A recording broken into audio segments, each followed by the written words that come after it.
C'était un vendredi soir, 22h30, 22h45 à peu près, le téléphone sonne, un numéro que je connais pas, aucune envie de répondre à ce moment-là, je laisse l'appel passer.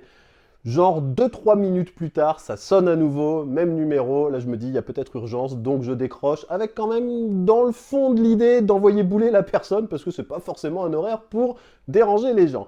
Mais j'ai pas le temps d'en placer une, c'est une dame au téléphone, la voix un peu paniquée, et elle m'explique qu'on ne se connaît pas, elle a eu mon numéro de téléphone parce qu'il est sur son frigo, ce qu'il faisait là, j'en sais absolument rien, et elle a un problème, elle est enfermée dans sa cuisine, son chien ne la laisse pas sortir, il grogne derrière la porte, il aboie, effectivement, en fond sonore, j'entends un chien qui se déchaîne pas mal.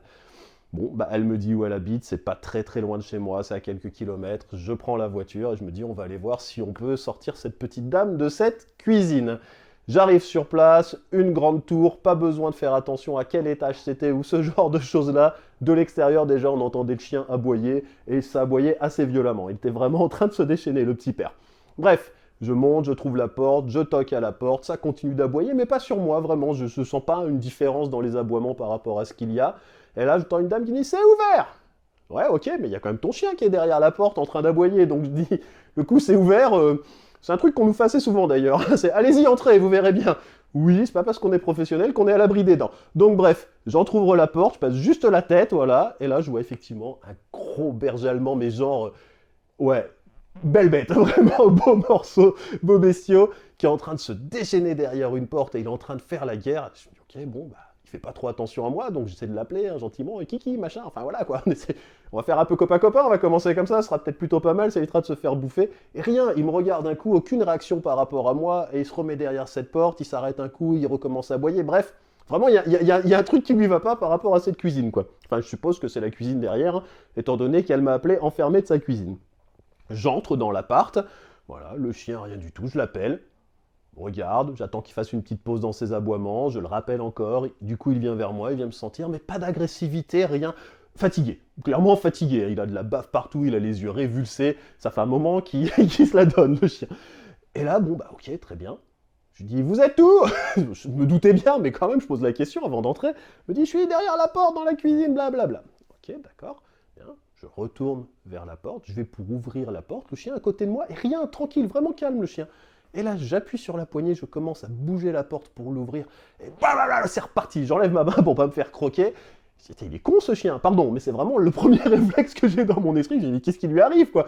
Voilà. Donc, la porte se referme, et là, je me dis, wow, comment on va gérer ce truc-là? Parce que ma main par rapport à la gueule du chien, il y avait vraiment pas beaucoup d'espace quand même.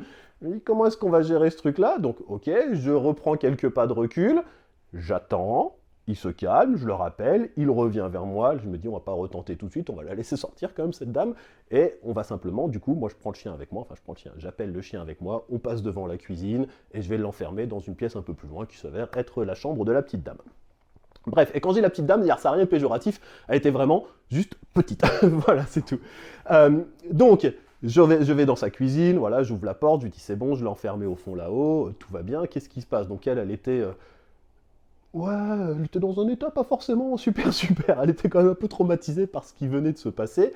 Et elle m'explique bah, que c'est la première fois qu'il lui fait ça, que voilà, c'est pas du tout ce qui s'est passé. Enfin bref, elle était vraiment en état de choc. Ouais, en état de choc. Elle était vraiment paniquée par rapport à ce que son chien venait de faire. Je lui demande mais qu'est-ce qui s'est passé quoi? Enfin, comment ça se fait qu'il s'est déclenché comme ça? Moi en soi, je viens d'arriver, je peux pas le savoir, donc je lui demande est-ce qu'il s'est passé quelque chose? Elle m'explique, donc elle me raconte un peu comment ça s'est passé. Donc elle allait simplement boire un coup dans la cuisine, elle a poussé la porte avec le courant d'air, la porte a claqué, et là le chien s'est mis à se déclencher comme une furie et il a jamais voulu la laisser sortir. Ok. Il a un souci votre chien avec les portes qui claquent, avec les bruits généralement comme ça, un petit peu claquants, les pétards, les feux d'artifice, les coups de feu, enfin bref, toutes ces choses qu'on peut entendre quand on habite en ville. Il me dit non, d'habitude il n'y a pas de problème. Ok, donc qu'est-ce que je fais moi dans ce genre de circonstances-là? Hop, on fait une pause dans le blabla, et puis je vais tester. Le chien est toujours dans la chambre, la porte de la cuisine, je mets une chaise devant pour être sûr qu'elle se referme pas, on sait jamais. Et puis le chien dans la chambre, j'ouvre la porte, il est dans la chambre, il me regarde, genre ouais, tout va bien quoi. Enfin, toujours un peu essoufflé, toujours quand même, voilà, le chien, on voit vraiment qu'il avait dépensé de l'énergie. Il me regarde et rien, pas d'agressivité, rien du tout, là, un gros nounours au final. Bon, poum, je claque la porte de la chambre. Je me dis, bon, s'il gueule, c'est pas grave, il est dedans, il est tout seul. Dans le pire des cas, il ne bouffera pas, quoi. Ah, rien. Bon, pourquoi pas. Je recommence, une deuxième fois. Je le change de pièce, je le mets dans la salle de bain, je claque. Rien. Tiens, bon, bah c'est pas les portes qui claquent. Et du coup, en tout cas, a priori, c'est pas les portes qui claquent. Donc je lui demande, en gros, est-ce que vous avez eu un souci tous les deux? Est-ce qu'il y a eu un truc qui s'est passé? Je sais pas, moi, vous l'avez engueulé, ça peut arriver, on sait jamais, hein, je connais pas cette personne, elle peut s'être fâchée après le chien a mal vécu ça, enfin voilà, il peut y avoir quelque chose, même juste elle lui a marché sur la patte, il lui en veut, enfin bref, il peut y avoir quelque chose qui soit passé vraiment entre les deux, elle me dit non, rien. Donc ce qui se passe, c'est que moi, je vais lui demander simplement si, au niveau de l'environnement immédiat, c'est-à-dire dans l'appartement ou pendant les balades, s'il s'est passé quelque chose. S'il y a eu une modification, l'idée c'est vraiment d'élargir un petit peu le champ de recherche pour tenter de trouver un élément déclencheur. Ça me sera, moi, vachement utile avant d'intervenir. Après être intervenu, ça ne me servira pas à grand-chose. Mais avant d'intervenir, c'est quelque chose qui peut vraiment m'orienter sur la façon dont je vais bosser. Elle réfléchit, elle me dit non, en gros, il n'y a rien. Je me disais, moi, peut-être que, bah, je sais pas, comme il est réactif, en tout cas, il a des comportements réactifs, c'est plus intéressant de le voir comme ça, je pense, eh bien, il a pu se friter avec un autre chien dans la journée, il est encore un peu sous pression, et puis un tout petit truc peut l'avoir déclenché. Mais en gros, non, aujourd'hui, ils n'ont pas croisé de chien, hier, ils n'ont pas croisé de chien, il a une vie complètement normale et quelque part, une vie en tout cas très, très routinière, et il n'y a rien eu au niveau des changements. Wow, bon, on a fait le test de la porte au niveau de la chambre, au niveau de la salle de bain, il n'y a rien qui change, ça ne le déclenche pas. Je me dis, bah, on va essayer de reproduire précisément la même situation. On va analyser en essayant de ne pas se faire bouffer de préférence, et puis on va voir ce qui se passe. Donc nous, à ce moment-là, on est en train de discuter dans le salon, le chien est toujours dans la salle de bain, j'ouvre la porte, il sort, il vient nous voir, je le laisse faire sa vie quelques minutes, on continue à échanger, et puis quand il est en train de faire sa vie, je claque la porte de la cuisine. Je me dis, ça peut être cette porte, pourquoi pas qui fait ça? Je claque la porte de la cuisine, aucune réaction. Je l'appelle vers moi, il vient vers moi, donc il se met là à côté de la porte, comme il était finalement quand je suis arrivé. Je reclaque la porte encore une fois, rien. Bon, bah allez-y, mettez-vous dans la cuisine, et puis on va voir si c'est le fait que vous soyez dans la cuisine. Après tout, tout se teste, et c'est en faisant ce genre de petites expériences qu'on finit par trouver, généralement quand même, pourquoi qu'on met le doigt réellement sur ce qui s'est passé. Pourquoi est-ce qu'il y a eu ce comportement précisément? Elle se met dans sa cuisine, je ferme la porte sans même la claquer, et pareil, avec la main à côté, et wow, calme-toi pépère, calme-toi. Et il repart dans une furie, mais un truc assez dingue quand même, entre ce chien qui est tout doux d'un côté, et là d'un seul coup, en une seconde, c'est-à-dire en un claquement de porte, mais c'est presque ça, là en l'occurrence, je n'avais même pas besoin de la claquer, paf, il repart. Donc j'ai pas claqué la porte, c'est lié au niveau de la cuisine, quand elle est dans sa cuisine, ça commence à faire des éléments intéressants. Et je me dis, mais ouais, mais pourquoi est-ce qu'il le fait pas quand elle est pas là? Quand elle est là, il le fait. Bon, ok, on va le laisser se calmer. Donc je reproduis la même chose qu'au début, ça a fonctionné. Je m'éloigne, je l'appelle, j'attends qu'il se calme un peu, qu'il soit dans un moment vraiment de je reprends mon souffle, je passe à autre chose, je fais des bruits pour l'attirer, il revient vers moi, on retourne vers la chambre, je le remets dans la chambre. Je lui dis de sortir de la cuisine, et je me dis, bon, bah c'est peut-être quand elle est dans la cuisine. Pourquoi pas? Donc ce que je fais, c'est que je me mets moi dans la cuisine, je lui donne la procédure précisément pour récupérer son chien après, ce que je viens de faire moi si toutefois il se déclenche, et puis on recommence la même chose. Ok, je suis dans la cuisine, on ferme la porte, il arrive, il se met devant la porte de la cuisine, plutôt calme en soi. Elle ouvre la porte, donc pour rentrer, et pan, il repart de la même façon, alors avec un cri en plus parce qu'elle a été surprise, bon ça s'était déjà passé un peu, mais c'est vrai que la surprise ça a fait qu'elle s'est mise à crier un coup, rien de bien grave, le chien continue à aboyer, donc elle applique la procédure de façon plutôt correcte, ce qui me rassure moi, parce que je me dis que si j'ai du boulot à lui faire faire par la suite, a priori elle sait respecter des consignes et ça c'est plutôt bien. Le chien se retrouve encore une fois dans la chambre, ouais, je sais c'est long, hein, mais le chien se retrouve encore une fois dans la chambre, je sors de la cuisine et je dis, oh, alors, c'est quand quelqu'un est dans la cuisine qu'il y a un problème, et c'est tout, et ça se passe pas ailleurs, c'est-à-dire qu'on est dans une autre pièce, ça change rien, c'est vraiment quand quelqu'un est dans la cuisine et qu'on touche à cette porte de cuisine. C'est louche quand même, enfin il y a un truc qui va pas. Je dis, vous êtes sûr qu'il y a vraiment rien qui a été modifié dans ce secteur-là? Parce que moi, ce chien, il me connaît pas, il a aucune raison de m'en vouloir en soi, il a aucune raison de se dire, tiens, lui, je vais le manger.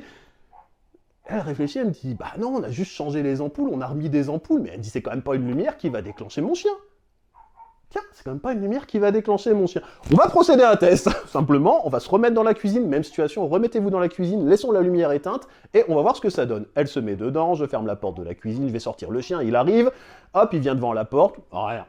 J'ouvre la porte, que dalle. Je referme la porte, rien. Je claque la porte, rien du tout. Et ben vous voyez, peut-être que la lumière, ça peut être une bonne source, en tout cas, du problème de ce qui vient de se passer.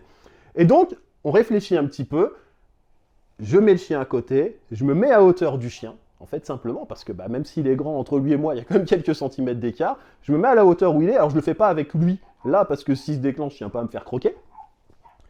Et là, qu'est-ce que je vois? C'est qu'avec la lumière, donc c'est les portes de cuisine, comment on les explique ces portes de cuisine? Je sais pas si ça doit porter un nom certainement particulier, mais en gros c'est une porte en bois, et au milieu de cette porte en bois, il y a un espèce de vitrage, mais un vitrage complètement opaque, un vitrage à travers lequel on voit absolument rien. Mais ça fait un reflet. Et à la hauteur du chien, en fait, effectivement, j'ai le reflet de ma tête. Je ne réussis pas à distinguer précisément, je ne pourrais pas me reconnaître en soi, mais je reconnais bien que c'est une tête humaine, et c'est réellement un reflet. Et là, je me dis, voilà où est le problème. On éteint la lumière, on recommence, je me remets à la même hauteur, et effectivement, lumière éteinte, aucun reflet, puisqu'il n'y a pas la lumière derrière pour faire le job. Ce chien, en fait, simplement, cette longue histoire pour en arriver au fait que ce chien, dans cette situation, aboyait précisément sur son reflet. Et que tant que la porte était fermée, c'était un reflet qui bougeait pas, ça le perturbait, ça pouvait le déclencher un peu, mais sans plus, c'était assez calme. Et dès qu'on essayait d'ouvrir la porte, le reflet se mettait à bouger. Pour lui, c'était un autre chien qui était là et qui se mettait à bouger dans son appart, qui plus est, donc ça peut être un truc en plus pas forcément super apprécié, et il se déclenchait. Ce qu'il faut retenir en fait de cette histoire, longue histoire pour une toute courte conclusion, vous allez voir, c'est que si on met les problèmes sous le tapis, c'est-à-dire en gros si on ne les traite pas en se disant juste on va trouver une solution pour que ça ne se produise pas, mais on ne fait pas un travail de fond en parallèle, malheureusement, il y a de fortes chances que ce problème ne se résolve pas de lui-même, tout d'abord, et en plus qu'ensuite il se déporte, il se transpose, il peut même carrément s'amplifier dans un contexte qui va être complètement différent. Et à partir de là, on peut se retrouver extrêmement démuni parce que du coup, c'est très compliqué de faire le lien entre un problème dans un contexte et un problème pas forcément ultra similaire. Il y a des similitudes, mais pas tant que ça au bout du compte, dans une situation complètement différente. Pensez-y la prochaine fois que vous avez un souci. Les problèmes, on les traite, on ne cherche pas simplement à les éviter.